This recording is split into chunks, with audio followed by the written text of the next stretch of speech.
బండి శాస్త్రి మాట్లాడుతున్నాడు పక్క ఎవరు? నమస్తే సార్. ఆ, అదే టూలెట్ బోర్డు చూసి ఫోన్ చేస్తున్నాం. శుభం. ఎందుకు ఫ్యామిలీ బ్యాచులర్సా? Family sir, wife and husband. ఆయన అడిగాడా నిన్ను వైఫ్ అండ్ హస్బెండా అని? నెక్స్ట్ క్వశ్చన్ ఎటు అదే అడుగుతారండి, అందుకే ముందే చెప్పేసా. ఆహా, ఇప్పుడు నీకు షుగరా? నా దరిద్రం దీంతో కూడా మాట్లాడిపించుకోవాల్సి వస్తుంది. Hello hello. సార్ చెప్పండి. ఏంటయ్యా ఇంటికి ఇల్లు కావాలొద్దా? ఆ, కావాలి సార్. అంటే ఏదో సిగ్నల్ ప్రాబ్లం. మా ఇంట్లో అన్ని సిగ్నల్ బాగానే ఉంటాయి కదా. అంటే మనం ఇప్పుడు ఇంటి బయట ఉన్నాం కదా సార్, అందుకే ఉండొచ్చు.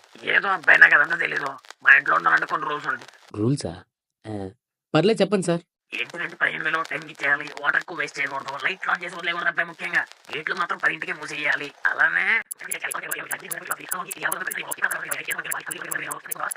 ఈ రూల్స్ అన్నిటికీ మీకు ఓకే అనుకుంటే అప్పుడు చెప్పండి, వేరు అబ్బాయి. ఓ అబ్బాయి